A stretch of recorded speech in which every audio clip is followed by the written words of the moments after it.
going to make a phone call. I'm going to tell Sirius that I'd like for them to cut a deal with you. And he said these words to me. He looked at me in my eyes and he said these words to me, and it forever held true. The first thing you notice is how tall Howard is. And he walks in and I stand up and he bumps my fist and we sit down. He sits down across from me. In fact, it ruined my life. Why would I ever sign up for anything that had happened? I am guilty of letting my wife, my best friend. That's not everybody's cup of tea. My moral compass has obviously changed tremendously since then. Bubba the Love Sponge is on the line. I'm excited. Hello, Bubba. Hey, Brad, how are you? And hello, St. Louis, and all the 75 zillion people you got on your podcast and your YouTube and all the other various pieces, parts that you got. Just give me that day when you get the call that Howard 101 is going to be happening. I guess Tim Sabian's probably the guy that you knew. Tell me how this all came about, that you start working on a Howard channel, and what it meant when you heard that this was happening to you. Well, in actuality, I'd gotten fired in March of 2004 for having the second largest fine. In fact, the big nipplegate Janet Jackson thing that was started by Fred Upton, the congressman from Michigan, and then subsequently became a big witch hunt into, a television nipple issue ended up being, two of the Howard and I were the two largest casualties. Howard had 31 CBS backed affiliates. Says it didn't really matter to him. I didn't. I got fired in March of 2004, and I didn't have anything to do. Well, immediately I started talking to Jeremy Coleman from Sirius, and of course Sirius and XM were two different entities back then.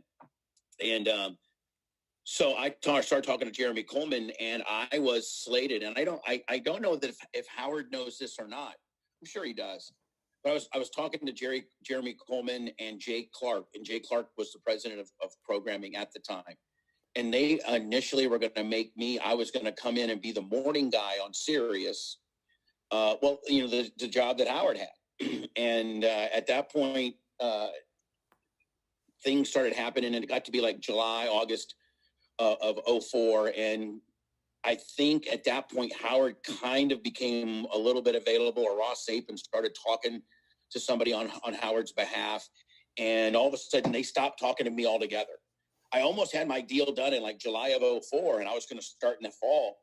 And all of a sudden, Walter Sabo and Jay Clark and all these guys that I'm talking to get this deal done on Sirius stop. And they're like, I remember in October of 2004, I got a call from Walter Sabo, and he's like, Bubba, there's been a change in the wind here, and we aren't interested in you being the morning guy anymore. And I'm like, well, what do you mean? And then all of a sudden they announced that they just cut a deal with Howard. So at that point, they tell me, well, we're still kind of interested in you, but it would probably only be with Howard's blessing. And, at this point, Howard and I were arch nemesis. Like I'd been syndicated in Hartford, and I talked all this shit about Howard, and, Howard's a pussy, and Howard's not a real man, and I'm a real man. I fucking can drive a truck, and I can run a bulldozer, and I'll kick your ass. Just the standard, radio shit. And, fuck you, Howard. I'm going to write some parody songs about how stupid you are, and, all this kind of, how you look like Big Bird and all this bullshit. And did the same shit that Howard, did, like with John DeBella and all, the standard radio stuff. And at that point, then Brent Hatley, my producer, called up Don Buchwald and said, can we put our name in the hat or something? And in Thanksgiving of that year, Howard summons us to come up to New York. And so Brent Hatley and I flew to New York.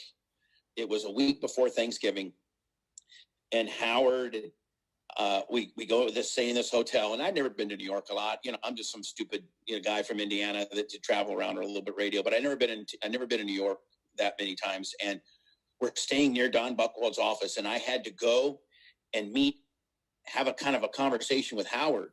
And so, listen, all these radio guys can act like you're big, bad, and tough, but Howard Stern is still fucking Howard Stern. Like, you know, even though he was my arch nemesis, every one of us would love to be Howard Stern. Every one of us would love to have his success. What did you think that was going to be like?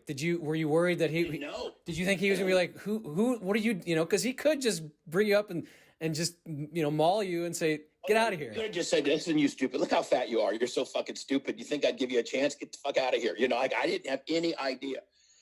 So I go there and I go to Don Buchwald's office, and and the secretary goes, Don, go inside Don's office. He's waiting for you.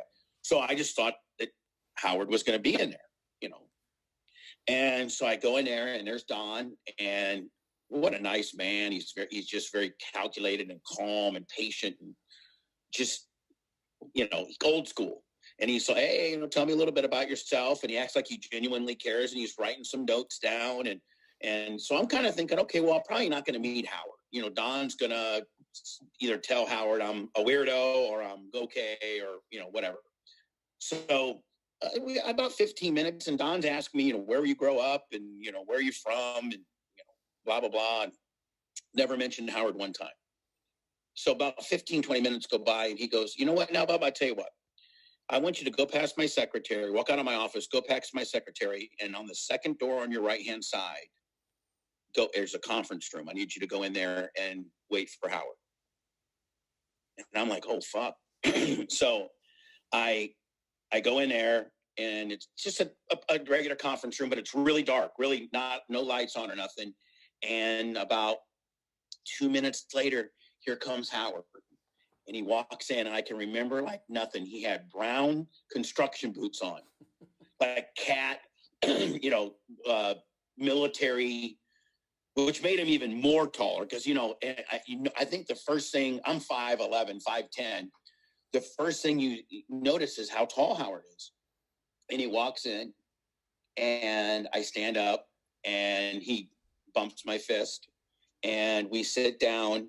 He sits down across from me, and we start talking like a couple little radio bitches, just all about radio. Hey, you know, when you were at, you know, in Detroit, and, you know, hey, what do you think about, you know, Phil Hendry, and, you know, hey man, remember the old Neil Rogers and Miami, and oh my God, you know, Howard, when you did the John DeBella funeral, I was in Philly, and I actually worked for Q102, and I went to the funeral, and we just hit it off like a couple little radio bitches. And we probably talked for like an hour, maybe an hour and a half. And he got up and said, you know what? I like you. I think you have what I'm looking for. I'm familiar with your career. And he said, now I'm going to make a phone call. I'm going to tell Sirius that I'd like for them to cut a deal with you. And he said these words to me. He looked at me in my eyes, and he said these words to me, and it forever held true. He said, don't ask me to ever get involved with your money or your contract or anything. I don't any part of that. Go cut your best deal, but keep me out of that. I'm going to give them my blessing, and, you know, hopefully you can work out a deal. So at that point, it took another year for me, because, you know, Howard didn't go till 06. So all for 05, you know, I was still, and, you know, they weren't really, I wasn't really a priority. They were building Howard's infrastructure, who they fucking put on an afternoon drive, and a big deal. So I'd call about every 3 weeks. Hey, you guys ready to cut a deal? No, we're not quite ready. You're going to be the guy, but we're not quite ready. We went clear till like October, November of 05 of me wearing them out. And finally, they just said, okay, you know, and I was kind of like a tic-tac added on. But, that's kind of how, that's my long-winded meeting Howard story, and I'll never forget it. You know how you just don't forget either meetings or people that influenced you, and I'll never forget that meeting and what Howard has done for me. I mean, I was a regional guy at best. You know, I was syndicated throughout, I don't know, maybe I think I had 10 stations one time was my biggest I had. But nothing, you know, I was the next level. I was even a couple levels down. You know, there was Howard, Don and Mike, you know, and then I'm a couple rungs way below them. And to get his anointment and to get his rub and his blessing, you know, just will forever have changed me. Did you guys ever have a chance after somewhere down the line, maybe in a private conversation, or where he did talk about the feud? Because it was small, but he feuded with everybody. He wanted to take over the world. And that's why I like him and Vince McMahon both, because they had this vision. I'm taking over the wrestling world. I'm taking all these territories and it's going to be mine. And Howard said, I'm taking morning radio and it's going to be mine. Did you ever have that? Or was, he probably, I mean, he had that you had one small feud. I remember it was very small. I remember your name coming up in the '90s. I know Man Cow came up more. He one time it was, I was in Hartford when I was just got hurt in Hartford, and I came on there, and it was like a weekend promo, and he was in the Hamptons working out or something. So he could hear the Hartford station from where he was, happened to be for wherever the weekend was. And he was telling Robin, I was listening to this new radio station, this 104 station, because they play kind of the music, and this guy is this Bubba the Love Sponge comes on and says he's going to kick my ass, and then I'm a big tall dumbass, and I think his name's Todd Schwartz or something, and he's a real loser, and he's a real fat ass and stuff like that. And so Howard and I were talking about that, and Howard was like, hey, you know all that stuff that we said, you know, we're on the same team now. And I'm like, hey, I said, I'm the one that's more humbled. You know, you can say anything you want about me. I talked a lot of shit about you, Howard. You're the guy we're all gunning for. And he just snickered. But yeah, we had that conversation, how we had talked some shit about each other, but you know, it's competition. So does he become a friend, a mentor? What do you consider him at those times during that early portion? Because now he chose you. I mean, like you said, we're still very close. And he could have chose anyone, you know, and I know what you're thinking probably during that year. They're just going to take someone else. This is the radio business. Unless that thing is signed, I'm not getting this job. I understand that. But tell me a little bit about just how this became a friendly relationship, or more of a mentor-mentee thing, or what did you consider it? Well, you know, it started out, I think it was that very first meeting where we, you know, just bullshitted like a couple little radio girls. And from that point forward, I keep in touch with them. I like get a hold of him via email and just say, I still haven't got my deal done. He'd be like, don't worry, it's going to be all right. But I didn't want to bug him too much because, you know, he just doesn't like to be bugged. And I appreciate that. And so after I got signed and stuff, then we were up in New York doing some stuff, and I got to spend some time, you know, me and Brent went to dinner with him and stuff. And, you know, Howard, the one thing about Howard is that once Howard either trusts you or kind of likes you, or you're not showing him that you're not trying to take advantage of him, or you're just a good guy. So he quickly is very approachable, and he's an absolute mega star, but he doesn't give the people that are working for him that vibe. You know, he likes to be left alone.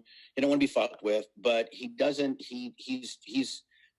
I think he's far more gracious and than people give him credit for. You know, he really, really was gracious to me within, you know, a year of me working for him. You know, and you think about modern day Howard and how he's even more bubbled in and didn't like to go anywhere. I mean, you know, he actually came to my wedding in January of 2007, loaded up the plane with a bunch of the boys and came to my wedding. So I am so humbled by the things that Howard did for me and continues to do for me. Him and I keep in touch. I get a birthday card every year from him.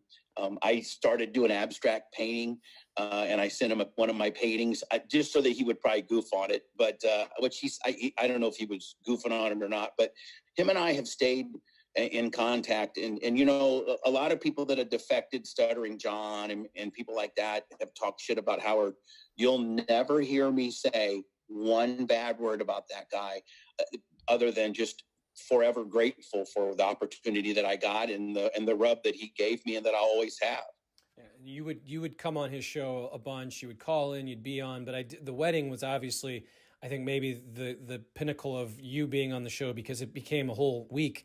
Ronnie was there, and he was kind of being Ronnie. Artie, I guess, was starting his downward spiral. Yep. Do you get along with Ronnie? Or do we like Ronnie? Ronnie and I are, out of everybody, Ronnie and I are the closest. Because of the driving, I guess, still, right? You guys had a feud for a second, right? Ronnie's just, Ronnie's a guy's guy, you know? Ronnie's a guy's guy. And then Artie, I loved Artie. Artie came through town a couple times, got to meet him. He was great. And everybody I have on this podcast, I have to ask, like, do you have a chance? Have you talked to him? And just give us one of your favorite Artie stories. If you have any update, it'd be great if you could say, I actually talked to him yesterday.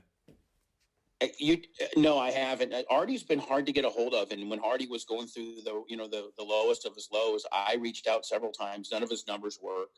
I tried to get a hold of the guy that represents him, and I can't. I've been trying to. I'd love to have him on the air. I'd love to just not have him on the air, but talk to him as a friend and tell him I'm thinking about him and I'm proud of him. Artie and I were close, and I wish that I could keep in touch with Artie. It just seems like he's kind of, but maybe he needs to be bubbled up and not deal with some of his older friends that could potentially trigger him into doing some bad shit. I've never been into that scene, so to speak, but I have been part of some shady scenes, as you know, and maybe that's maybe Artie doesn't want anything to do with me. I don't know.